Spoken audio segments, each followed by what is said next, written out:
Galera, vê só. Contextualizando novamente, isso é importante.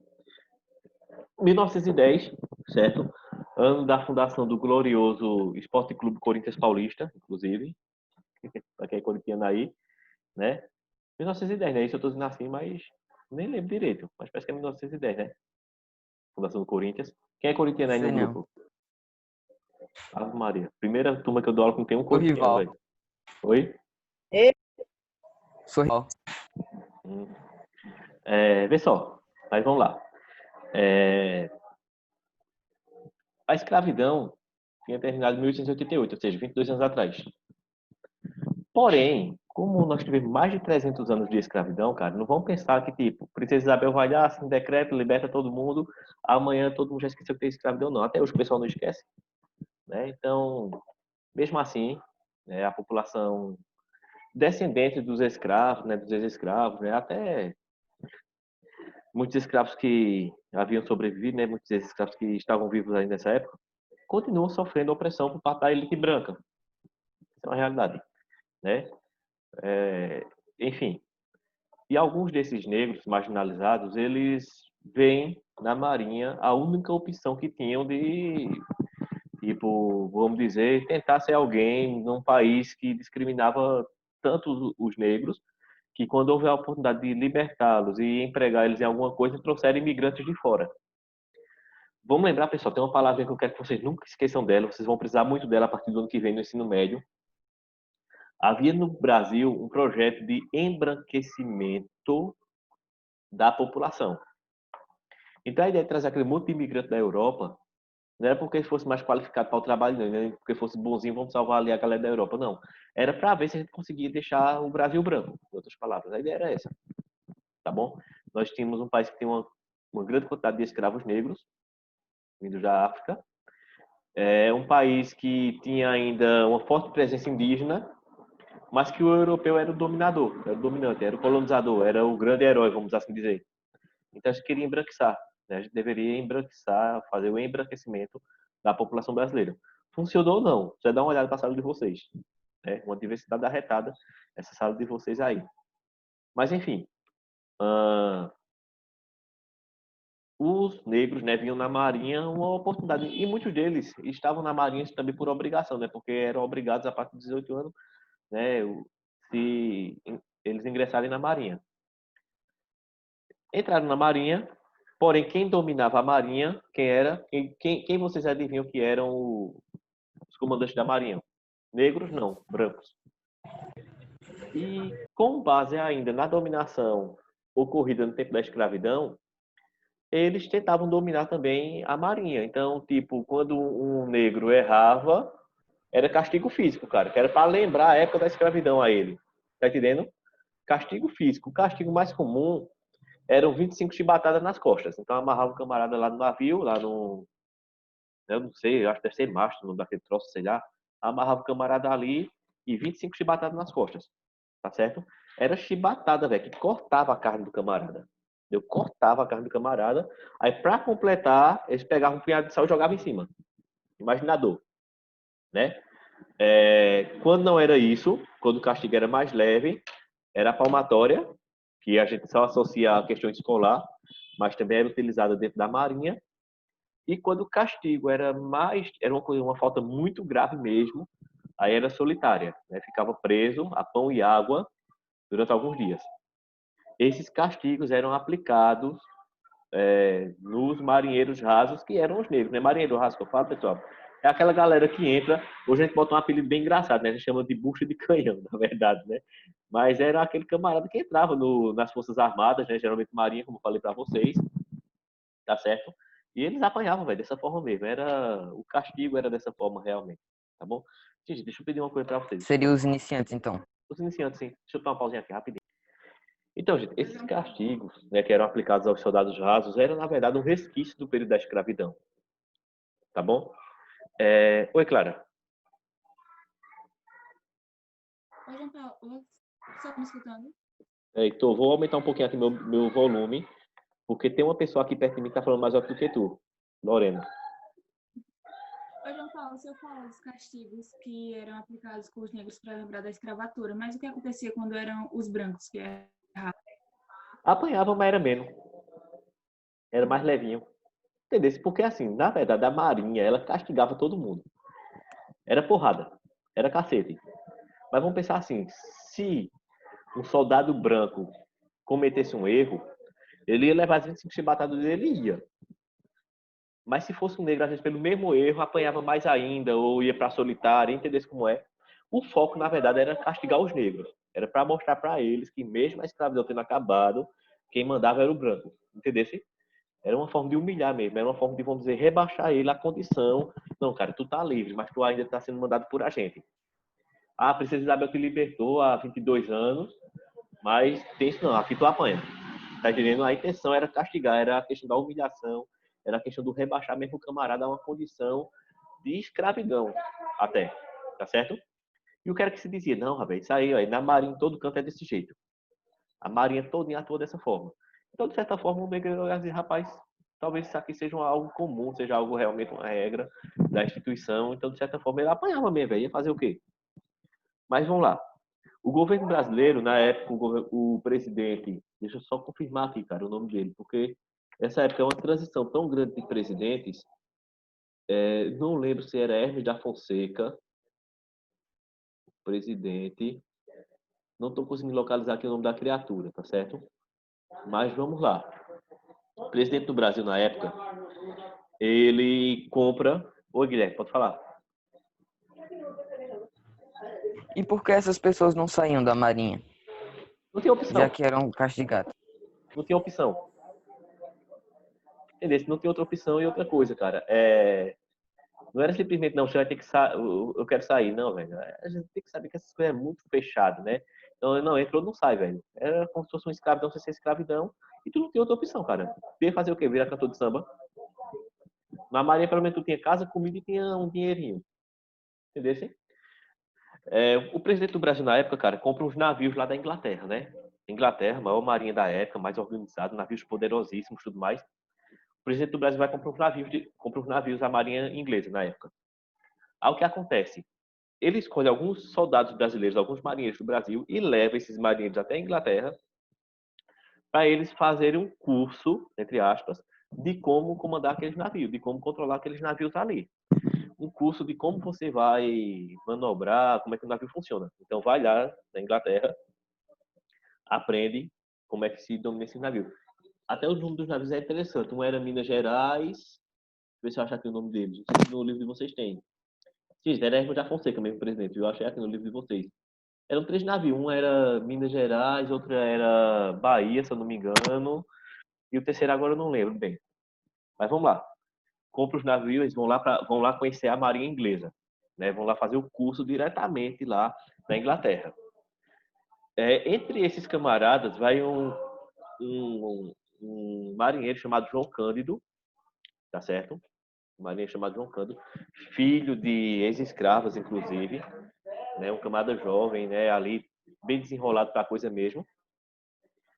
E João Cândido, ele começa a observar, os marinheiros começam a observar o seguinte, cara, eles disseram que o tratamento na marinha em todo canto era na base da porrada. Só que aqui na Inglaterra não é assim, não. Quando eles começaram a conversar ali com os marinheiros ali e tudo mais, começaram a se entender, começaram a observar, né, principalmente a observação. E, velho, não sei se é verdade o que eu vou dizer para vocês, mas se for verdade, tem gente daqui que vai gostar muito, iria gostar muito. Diz que lá na Marinha Inglesa, até Montila, até rum, era servido por marinheiro. Ah, vai ter uma pessoa que fez um... Eu tô apoiando. Mas teve uma pessoa aqui que não foi Igor, não, sabe? Mas deu um sorriso no canto. Quase chegar aqui, não vou dizer que foi Davi, não. Quase chegar aqui na orelha, cara, o sorriso. Mas dizem que até rum era servido lá para os marinheiros, cara. Ou seja, era um tratamento VIP, né? Só faltava a coca, o limão e o gelo. Mas enfim, vamos lá. Diz que o tratamento não era dessa forma. Eles começaram a ter contato com outras marinhas da Europa e começaram a ver que, assim, cara, era rígido, era, né? Porque nós temos que saber que toda força militar, ela é super rígida. Porém, não era da forma como era aqui no Brasil, velho. Não era da forma como era aqui no Brasil. Faz lá o treinamento, vem com essas coisas tudo na cabeça, encucado na cabeça. Mas, rapaz, por que lá no Brasil a gente trabalha só a bexiga aí já apanha? Volta pro Brasil. Aí acontece um fato aqui no Brasil, que chama a atenção, que vai ser o estopim para a revolta. Um marinheiro, ele tenta entrar em um dos navios com garrafa de cana, com garrafa de cachaça. É pego. Cuidado, psico. O cara é pego. O que acontece? O castigo máximo, gente, geralmente era 25, 30 chibatadas. Esse cara é condenado a 250 chibatadas, velho. É 250 chibatadas que dá no camarada. Dizem os relatos da época, alguns marinheiros que presenciaram, que relataram depois. Vocês conhecem um peixe chamado tainha? Não sei se vocês já viram, mas quem for... Já. Já, né? A tainha, quando você corta ela para salgar, ela fica aqueles filezinhos dela. Diz que as costas do cara ficou parecendo uma tainha para salgar. Ficou só toda retalhada as costas do cara. Velho, quando isso aí acontece, bicho, o negócio, o bicho pega mesmo. Então os marinheiros tomam os navios. João Cândido lidera esse grupo e toma um navio mesmo, toma os navios. Pega esses navios. Um navegante que ia passando pela época disse que se admirou, disse que nunca tinha visto uma marinha na época fazer uns movimentos com os navios ali pelo mar daquela forma. Disse que o camarada mostrou uma perícia retada, disse que dominaram os navios, foram com o navio até a Baía de Guanabara e ameaçaram tacar bomba no Rio de Janeiro. Meter tiro de canhão. E os canhões poderosíssimos desses navios novos que tinham chegado, as balas de canhão super poderosas. Inclusive, tem um relato que um dos navios disparou um dos canhões e esse canhão pegou a bola do canhão, bateu em um morro e matou até uma criança, até tudo mais. E ameaçaram o seguinte, disseram, olha, a gente vai detonar aí o Rio de Janeiro todinho se vocês não pararem com esses castigos aí na Marinha. Tá certo? Então, o presidente do Brasil, né, o senhor Hermes da Fonseca, ele faz um acordo com os marinheiros e esse acordo é o seguinte, vão acabar os castigos físicos na Marinha, tá certo? E parece que tem feito um acordo para que nenhum dos marinheiros fosse penalizado. Só que acaba os castigos físicos, beleza. Só que um tempinho depois, alguns dias depois, 1.000 marinheiros, se eu não me engano, são demitidos da Marinha por conta disso aí. Alguns que se revoltaram, né, teve um momento até bem triste nisso aí, que prenderam, parece que 16 ou foi 18 marinheiros, trancaram numa cela que só cabia 4 pessoas, e essa cela tinha sido limpa com água sanitária e cal, se eu não me engano. E quando foi à noite, esse vapor do cal começou a subir, e dos 18, parece que tem sido 18, foi 16, foi 14. Eu sei que foi um número maior que 10, menor que 20. Desses todos que ficaram presos nessa cela, somente 2 ficaram vivos.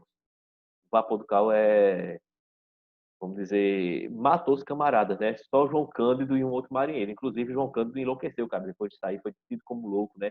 Ele dizia que estava vendo os amigos dele morrendo, coisa e tal.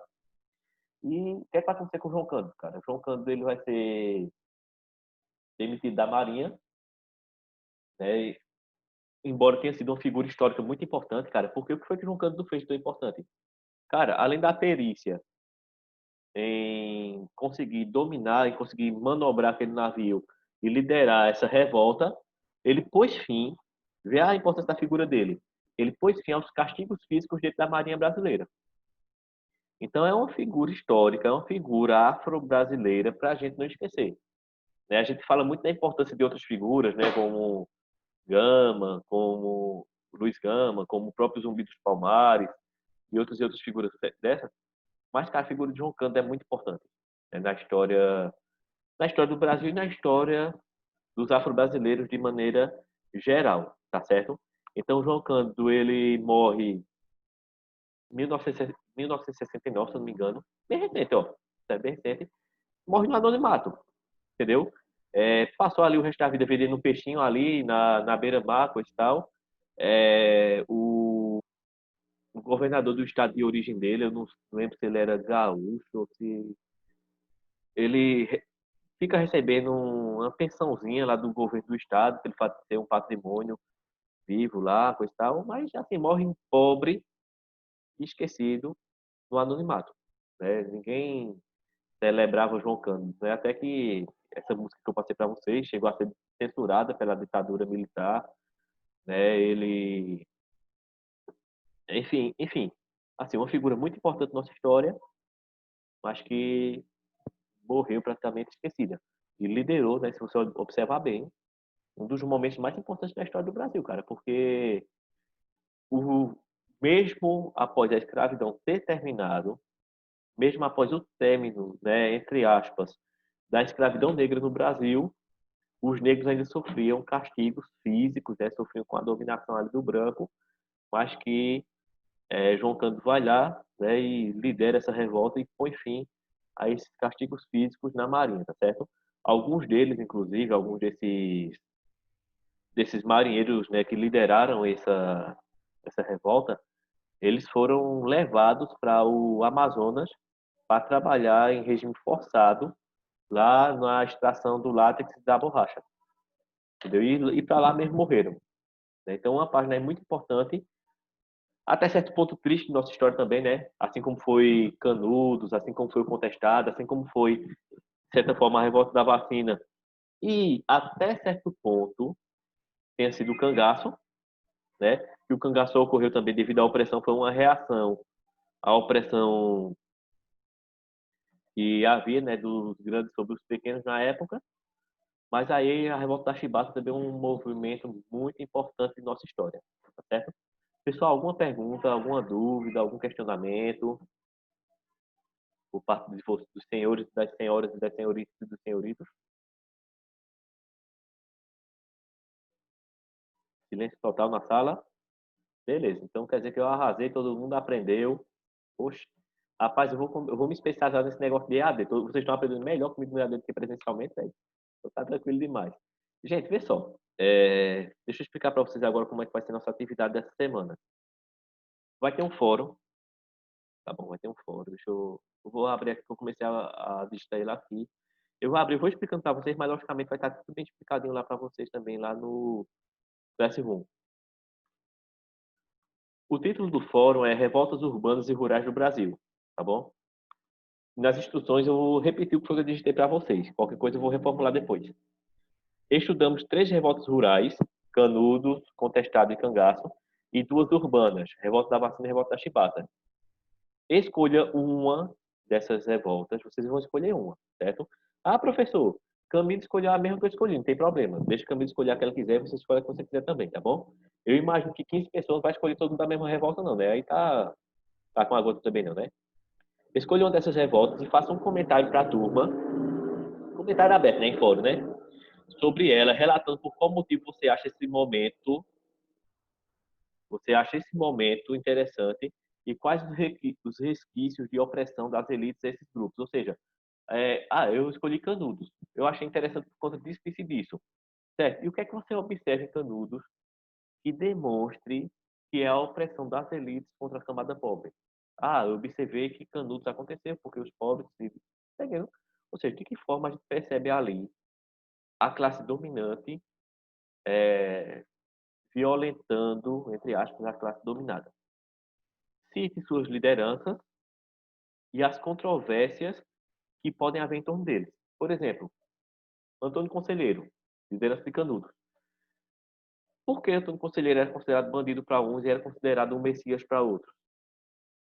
João Cândido, revolta da Chibata. Por que ele é considerado herói, por um lado, e as pessoas na época oprimiram tanto a figura dele, tá certo? Aí o que é que vai acontecer? Vai todo mundo entrar de uma vez só para postar? Não. As postagens vão acontecer em 3 dias. 5 pessoas irão postar no dia 29, 5 pessoas no dia 30 e 5 pessoas no dia 1º de julho. Tá certo? Dia 1º de julho, às 11h59, esse fórum é fechado. Então, dia 2, ninguém vai ter como postar mais nada. Vai ter na lista, dia 29, quem é que vai postar? Vai estar lá o nome das pessoas que vão postar no dia 29. Dia 30, que são as pessoas que vão postar. Dia 1º, que são as pessoas que vão postar. Tá certo? Deu para entender, gente, como é que vai ser a dinâmica da coisa? Quem não entendeu, dá o toquezinho e levantar a mão que eu explico de novo. Aproveitar agora que ao vivo é mais fácil de ter essas dúvidas. Mas vamos lá, em resumo. 5 revoltas aconteceram, 3 rurais e 2 urbanas. Você vai escolher uma. Beleza. Ah, eu escolhi a revolta da vacina. Beleza. Então, por que que a revolta da vacina você achou esse momento histórico foi importante? Ah, eu achei a revolta da vacina interessante por causa disso, disso, disso, disso. Beleza. Aí você é livre para comentar por quê. A opinião é sua. Não, você não tem que me convencer que ela é mais interessante, não. Você tem que dizer por que você achou ela interessante. Depois disso, quem foram, por exemplo, as lideranças, né? Se houve, né, no caso. Houveram lideranças? Não, não houveram. Foi o povão, de forma geral, sim. De que forma a gente percebe a opressão? De que forma a gente percebe o governo, as classes ricas, oprimindo essas pessoas? Tá certo? Então, quem liderou, vamos pensar que foi tal pessoa, sim. Porque foi uma controvérsia, porque essa pessoa ela é considerada herói ou não e tudo mais, tá certo? Aí, logicamente, são questões que vocês vão adaptando a cada uma das situações, tá certo? Gente, sobre o simulado que eu mandei para vocês, eu já passei alguma questão para vocês do simulado ou não? Não. Não, né? Certo. Deixa eu só abrir o simulado aqui para eu dar uma olhadinha na tela, para eu ver se eu já posso mandar para vocês responderem as questões dele. Todo ano, aqui. De nenhuma das três disciplinas eu passei ainda, não foi isso? Democracia. Rapaz, quando eu falo democracia, eu só me lembro de uma pessoa aqui dessa sala. E, no caso, eu creio que Guilherme e Clara não vão saber não da história. Ou talvez até saibam, né? Acho que não. Mas Yasmin sabe por que é que eu tô falando isso, né? Cara, voz de atendente de telemarketing. Lê essa palavra. Democracia. Eita. Não sei quem foi. Eu falou. Foi no aulão, Eu lembro. foi no aulão, não foi esse negócio, essa parada, não foi? Foi no aulão. Foi no aulão, Foi. velho. Pior que foi, viu? Sabe, foi recente, mas... Beleza, né? Beleza. Vamos lá, gente. Vê só. Nesse meio tempo, certo? Vocês vão responder as questões de simulado. Tá bom? Eu vou deixar um link separado para as questões de simulado. Viu, Davi? Observe isso aí, ó. Vai ter um link do fórum e vai ter o link das questões do simulado. Tá certo? O link do fórum, realmente, a gente vai lá, digita a resposta, e cada um vai ter seu dia. O link das questões de simulado vai ser até a quinta-feira para vocês mandarem a resposta. Aí essas respostas do simulado vocês mandam no comentário particular, tá certo? Não mande foto não, porque como é muita questão, você vai ter que mandar muita foto. Então vai, coloca primeiro, por exemplo, primeiro letra A, segundo letra B. Gabarito, né? Bota o gabarito lá, posta lá pra gente, tá bom? Para eu confirmar que realmente vocês fizeram. E o fórum, ele é avaliativo, tá bom? Vai ter lá marcando 30 pontos, só que 30 pontos a gente converte ele em 3, tá? Como é cada 10 pontos no Classroom, a gente vai colocar O valendo... senhor vai colocar o Classic, os dias das pessoas falar, o Vou seu colocar comentário. o dia de cada um, tá certo?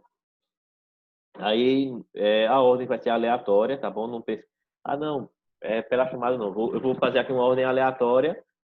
Quando for no máximo meio-dia hoje, já vai ter lá registrando, tá bom?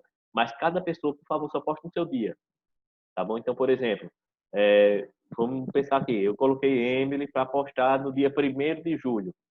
Aí Emily vai lá os de noite e já posta. Não, deixa para cada um postar no seu dia, tá certo? Ou então, coloquei para Davi postar no dia 29, Davi vai lá postar no dia 30. Vai ser aceito? Vai, mas aí eu vou tirar pontos. Cada um posta no seu dia, tá certo? E se antecipar, simplesmente eu também tiro ponto também, cada um vai ter seu dia, porque aí fica mais fácil para eu ir acompanhando. Eu sei que hoje eu vou ter que acompanhar a postagem desses 5, amanhã desses outros 5 aqui, e no final das contas todo mundo tem feito a atividade, tá certo? Gente, dúvidas, perguntas, questionamentos, alguma coisa do tipo? Não? Próxima semana, próxima sexta, eu faço um comentário geral sobre o que vocês postaram no fórum. Sobre o que vocês postaram no fórum do Novo Cangaço, gostei muito das postagens, achei muito bacana, muito pertinente todas as observações que vocês fizeram, tá certo? E com relação ao que vocês, ao fórum que vocês vão postar, né, com relação às revoltas rurais e urbanas, eu comento próxima sexta e corrijo as questões, tá certo? Assunto novo somente de hoje a 15. De hoje a 15 a gente vai entrar no assunto que Pauíque, desde o 6º ano, vem me comendo a paciência, que é a Segunda Guerra Mundial. Tá bom? Então, estamos começando com História Geral, História do Brasil, História Geral do Novo. A gente vai alternando aí os assuntos. E quando a gente voltar, a gente vê o que é que faltou. E aí a gente vai se organizando. Tá bom? Creio que esteja mais perto do que longe, na verdade. Gente, então, enfim, um bom fim de semana para vocês. Tá certo? Tente descansar um pouquinho, porque aí próxima semana a gente retorna. E eu vou também, próxima semana, passar para vocês trabalhos avaliativos de geografia e de religião Que eu olhei, vocês são a única turma que a gente ainda não passou nenhum trabalho nessas duas matérias. E o pessoal do sexto já tem nota, o pessoal do sétimo, o pessoal do oitavo, se eu não me engano, já tem também. Agora vocês não O têm senhor ainda. olhou Oi? o fórum de geografia? Não, fora de geografia eu vou olhar ainda. Tá certo? Ok. Mas é como eu disse, viu, gente? Esses primeiros fóruns que eu passei, eu não vou marcar ponto, não. Então ninguém vai ser penalizado. Mas esses próximos eu vou ter que colocar uma pontuaçãozinha aí, porque aí todo mundo já conhece a ferramenta, como é que funciona. Já tá mais fácil, tá bom? Gente, bom final de semana. Né? Bom fim de semana, aliás, eu descobri essa semana que não pode dizer bom final. Final é utilizado para outra, né? Tem um sentido meio diferente. É bom fim de semana, tá certo? E quando for segunda-feira, a gente retorna aí para as aulas com religião, não é isso? Segunda-feira. Valeu, gente. Até mais.